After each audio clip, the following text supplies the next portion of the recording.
Good evening. As we meet here this evening, a radical overhaul is underway of our political system, economic, financial, social, as well as cultural system. A new constitution is being discussed.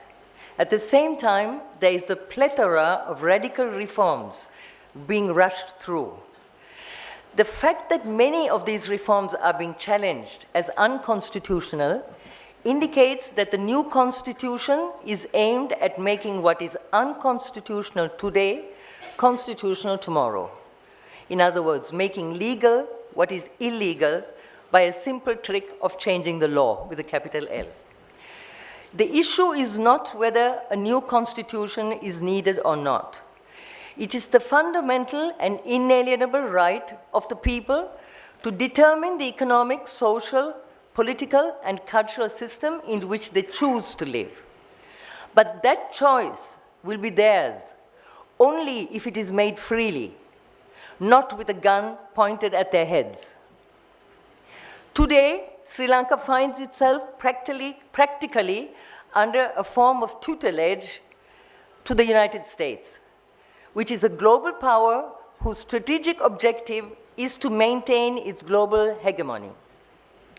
It is symbolic that the US ambassador chose to announce Washington's decision to assist Sri Lanka draft its constitution and also to implement the Human Rights Council resolution, standing on the amphibious warship USS New Orleans, which is used to land and support ground forces on enemy territory and patrol provocatively close to China.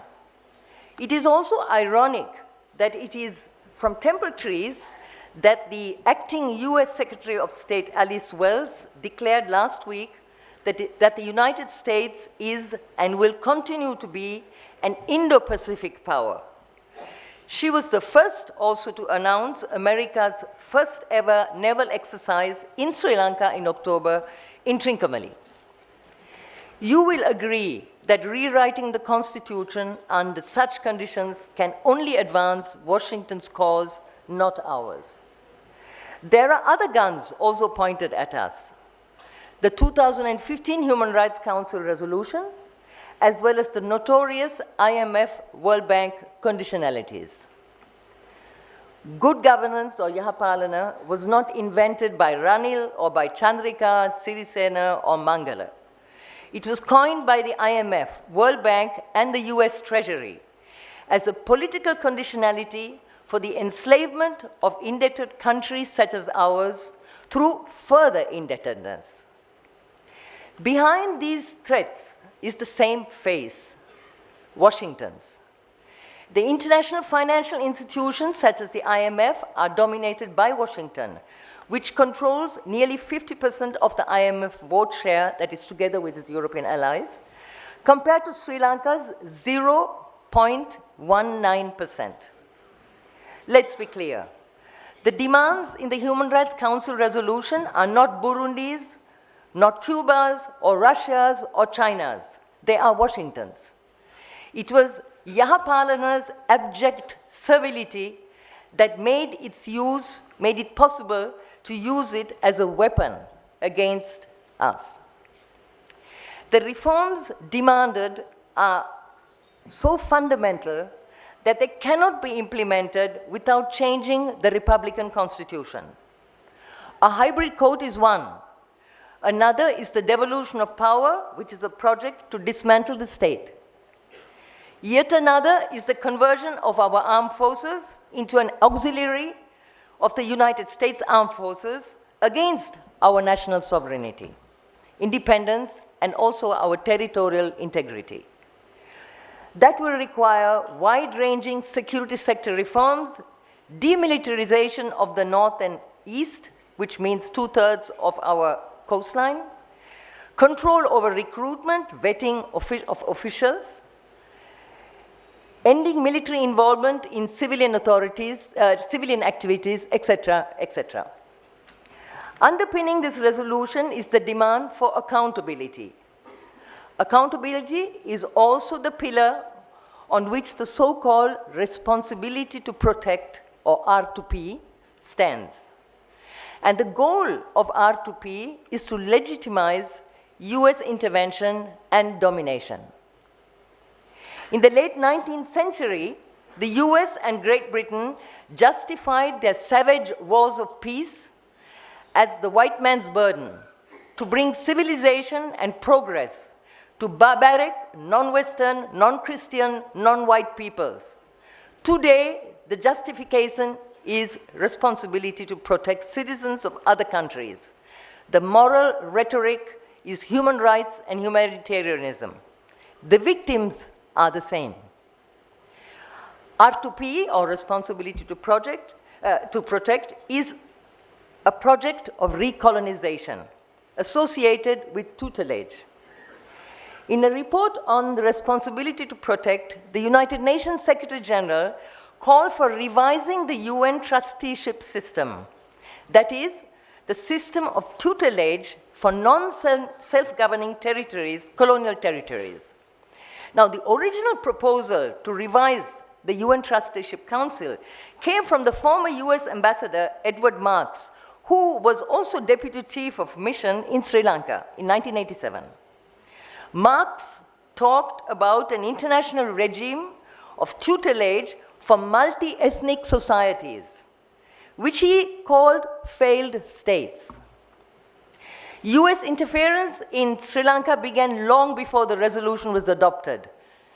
But it was the Yahapalana regime that gave it wings and also international legitimacy. The US Secretary of State, John Kerry, arrived in Sri Lanka to fix the roadmap even before a legitimate government was in place.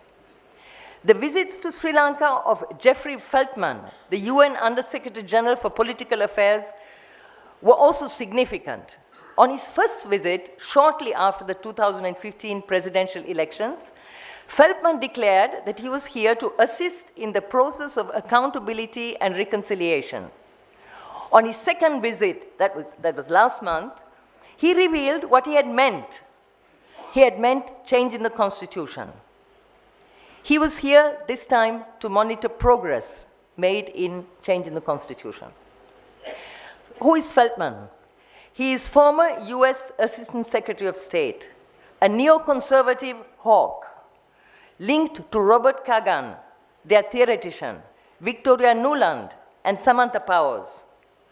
Feltman has been involved at the highest level in regime change, in destabilization, the breakup of sovereign states into ethnic enclaves, fomenting violence. I would require more time to give you an account of the role in covert operations that he played in the Ukraine, Russia, Syria, Iraq, Lebanon, Moldova, Georgia, Venezuela, Colombia, El Salvador, etc. Other significant visits were that of Samantha Powers, also known as the liberal war hawk, and of George Soros, US multi-billionaire, who believes we don't have enough constitutional democracy. After the Council resolution, things moved into high gear. 3 months later, the Prime Minister, ours, announced the establishment of the Constitutional Assembly. 2 months afterwards, along with US aid, he announced that Washington would be requested assistance, and also the European Union and the UK through the Westminster Foundation for Democracy. The Westminster Foundation, by the way, was funded by the US Foreign Office to set up political parties in the former Soviet bloc countries following the collapse of the Soviet Union. In July 2016, the US Assistant Secretary of State, Nisha Biswal, visited Sri Lanka, and she admitted there was a direct link between the Council resolution and the new Constitution. That was just before the US ambassador's announcement from USS New Orleans that Washington would assist with drafting. What began as an agenda to abolish the executive presidency was transformed overnight into a full-blown reform of the Constitution. With the new Constitution, as with the resolution, the Yahapalana regime is trying to convert us Sri Lankans into Washington's little soldiers who will defend a hegemonic vision based on invisible threats. That is what the Indian Ocean Conference that was recently held at Temple Trees was about. What are these invisible threats? Where is the evidence? These are legitimate questions. I would like to conclude by quoting the response to these questions by former Secretary of Defense Donald Rumsfeld. He said, he was referring to Iraq, he said, "The absence of evidence is not evidence of absence. There are things we know that we know. There are known unknowns. That is to say, there are things that we know we don't know. But there are also unknown unknowns. These are things we don't know. Each year, we discover a few more of these unknowns." That's a quote from Donald Rumsfeld. In this regard, I will leave you with a question to think about. It was posed by the famous American writer and filmmaker Errol Morris, and I will quote from him. Imagine someone tells you there's an elephant in the room. You search the room, open the drawers, you check the closets, look under the bed, no elephant. Absence of evidence or evidence of absence? Friends, fellow patriots, if the Constitution is to be ours, written by a free people, we must resist this diabolical project. Thank you.